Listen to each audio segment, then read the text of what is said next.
বকরকে সিদ্দিক বলেন। সিদ্দিক মানে কি? যে উনি নাকি সর্বপ্রথম ইসলাম কবুল করেছে। এসব গাঁজাখুরি গল্প কোথায় পাইছেন আপনারা? সর্বপ্রথম ইসলাম মাওলা আলীর। ইসলামের মানে সিদ্দিক মানে কি? সাক্ষ্যদাতা, বিশ্বাস করছে এবং সাক্ষ্য দিচ্ছে সর্বপ্রথম হচ্ছে মাওলা আলী। সে হচ্ছে যখন রাসূল সাল্লাল্লাহু আলাইহি সাল্লাম 40 বছরে যখন নবুয়ত প্রাপ্ত হয়, তখন এর আগে সবাই রাসূল সাল্লাল্লাহু আলাইহি সাল্লামের কাছে টাকা পয়সা অর্থ সম্পদ রাখছে না, জি আলামিন উপাধি দিছে না। জি। তখন তো সবাই রাসূল সাল্লাল্লাহু আলাইহি সাল্লামকে মেনে নিছে না? কিন্তু যখনই বলল আমি নবী, আমাকে মানো তোমরা, তখন সবাই দৌড়, কেউ কাছে নাই, সবাই দৌড়ায় চলে পারলেন। এই যে ভণ্ড ভণ্ড ভণ্ড, কথা বোঝেন নাই? তো কিন্তু সেই সময় সবাই চলে গেলেও শেরে খোদা মুশকিল কুশা মাওলা আলী সেখান থেকে যায় নাই। কেন গেল না? কারণ মাওলা আলী তো জানে, কারণ রাসূল সাল্লাল্লাহু আলাইহি সাল্লাম এবং মাওলা আলী দুইজন একই রূপের দুই রূপ।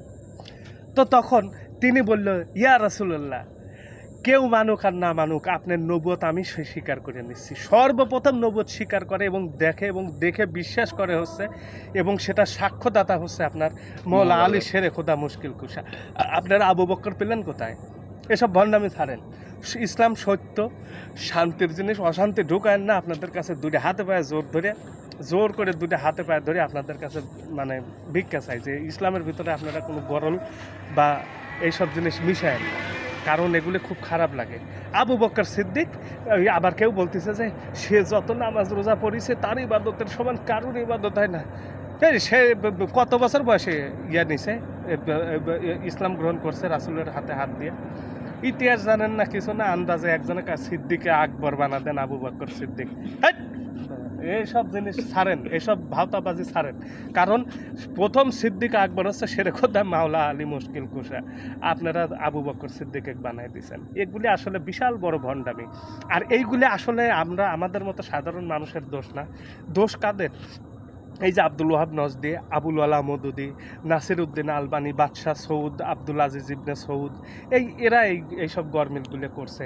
কিংবা এই যে আরো সুন্দর করে ইনারা তো যদি বলা আহলে যায়, বায়াতের প্রত্যেকটা সদস্যর মাজারও ইনারাই হ্যাঁ এনারাই ভাঙছে, এনারাই এইসব মাজারগুলো ভাঙছে। এবং যারা এই যে তৌহিদ ইসলাম, এটা প্রতিষ্ঠাতা করে হচ্ছে আপনার জামাত ইসলামের যে প্রতিষ্ঠাতা আবুল আলা মদুদি, এই 1940 সালে, কয়দিন আগে, কিছুদিন আগে। তো নতুনত্ব যেটা সেটা বেদাত না, তা আপনি সেটা গ্রহণ করবেন কেন? ইসলামের আর ইসলামে তো দল করাই নিষেধ। আর ইসলামের দল পাইলেন কোথায়? ইসলামের দলে আমরা এই অমুক দল ওয়াহাবি, ও অমুক সালাফি, তৌহিদি, এই কওমি। এই 1940 সালে আবুল আলা মদুদি।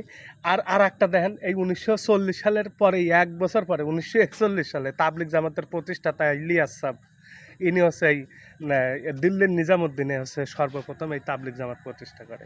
এক বছর আগ এই দুটো জিনিস প্রতিষ্ঠিত হলো, তাবলিগ জামাত আর জামাতে ইসলাম। তা আসলে কি বলবো, এই যে নতুনত্ব যে জিনিস সেটাই তো বেদাত।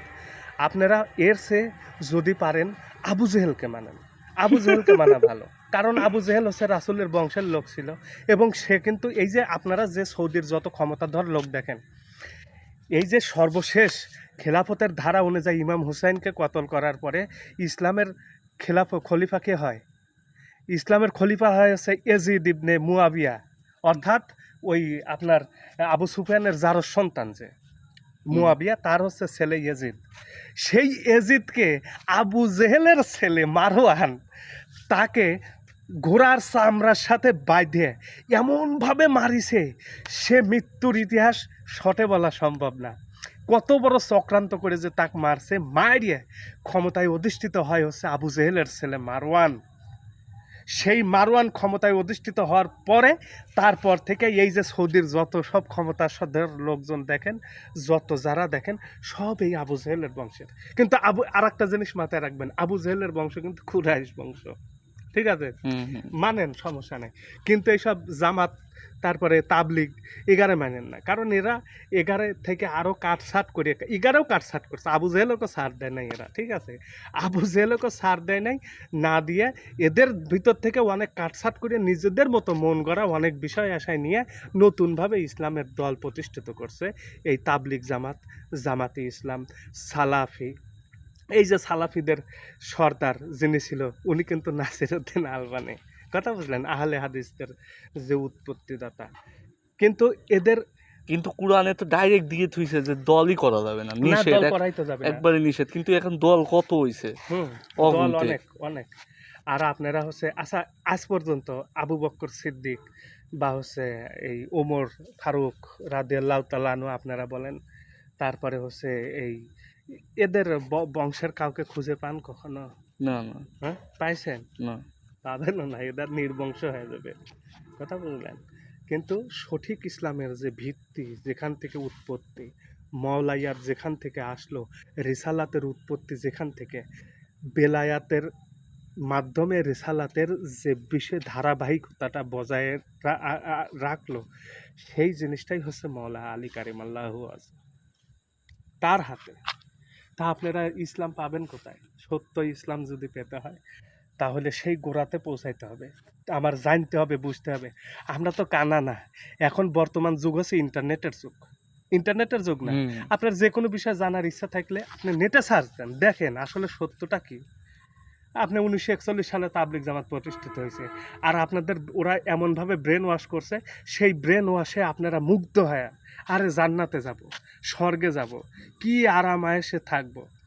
স্বর্গে একটা মানুষ যাবে এরকম আয়াত কোরআনে কোথাও নাই যে ইনসান স্বর্গে যাবে, জান্নাতে যাবে, মানুষের জন্য জান্নাত প্রস্তুত করেছে, এরকম আইন একটাও নাই। আপনি পরিষ্কারভাবে সূরা ফজরটা দেখেন না, লাস্টে কি বলতেছে, ইয়া আইয়ুহাতুন নাফসুল মুতমাইন্না ইরজিলা রাব্বিকা মাতাম ফারদিয়া ফাদখুলি ফি ইবাদি ওয়াদখুলি জান্নাতি। আরবি বলেছি, ভুল হবে পারে, হবেই, কারণ আমি বাঙালি। আমি আরবি কেন বলতে যাব, এর বাংলা অর্থটা বলি, যে হে প্রশান্তময় আত্মা, কাকে বলতেছে এখানে? নাস বলছে, না। ইনসান বলছে, কাকে বলছে? আত্মাকে নফসকে বলছে। প্রশান্ত তাও আবার কোন নফস? প্রশান্তময় নফস। কোরআনে নফসকে চারটে নামে ডাকা হচ্ছে। নফসে মুলহেমা, নফসে আম্বারা, তারপরে হচ্ছে নফসে মুতমাইন্না, আর একটা হচ্ছে নফসে লাউহেমা। তো এই যে মুতমাইন্না হচ্ছে উচ্চ স্তরের নফস। এই নফসটা একমাত্র, এই নফসটা যাবে হচ্ছে জান্নাতে। এর ব্যতীত এই তিনটে যে আরও নফস আছে, এই নফসগুলোও জান্নাতে যাবে না। নফস হলো প্রাণ, আমার ভিতরের যে বিষয়বস্তু, যে আমাকে কথা বলায়, সে সে যাবে জান্নাতে। আমার হাত পা চোখ নাক কান কেউ জান্নাতে যাওয়ার অধিকার রাখে না, সম্ভবই না। এই যে কিছুদিন আগে এক হুজুরের কাছ থেকে শুনলাম, সে ওয়াজে বলতেছে যে দাউদ আলাইহিস সালাম না মুসা আলাইহিস সালাম না কোন একটা নবী, সে নাকি ওই আজরাইলকে বলছে, আজরাইল তুমি আমাকে একটু যদি স্বর্গটা দেখাইতে, তার সাথে খুব বন্ধুত্ব ছিল। পরে হচ্ছে স্বর্গে গেছে, তে তখন হচ্ছে জুতা পায়ে দিয়ে নাকি স্বর্গে চলে গেছে। তে এখন জুতা পায়ে দিয়ে স্বর্গে গেছে, ঠিক আছে, ভালো কথা, জান্নাতে গেছে জুতা পায়ে দিয়ে। পরে এখন আজরাইল বলে যে তুমি আসো, আমি তোমাকে আবার নিয়ে যাই। বলতেছে যে জায়গায় আসার জন্যে আমরা এত কষ্ট করি, সেই জায়গায় যখন চলে আসছে আমি আর যাব না। এই যে দেখেন কি সুন্দর ভানুয়াট একটা গল্প, যেটা কোনো নবীর প্রমাণ নাই, সময়কালে কিছু কি নাই। জুতো ছিল? আচ্ছা, জুতা না হয় আসছিল, চামড়া দিয়ে বানায়, নাহলে গাছের ছাল বাকল দিয়ে বানায়, জুতা মুতা আসছিল, বানাইছে, ঠিক আছে, সেই জুতাই পরেছে, সেই জুতা বাইরে জান্নাতে গেছে। কিন্তু এটা কি কোনো কোরআনের আয়াত? বলেন, এটা হচ্ছে বানোয়াট মানুষের কথা। মুখের গল্প, গাল গল্প। তা আসলে খেলাফত, মাওলাইয়াত, এটার গুরুত্ব অনেক বেশি।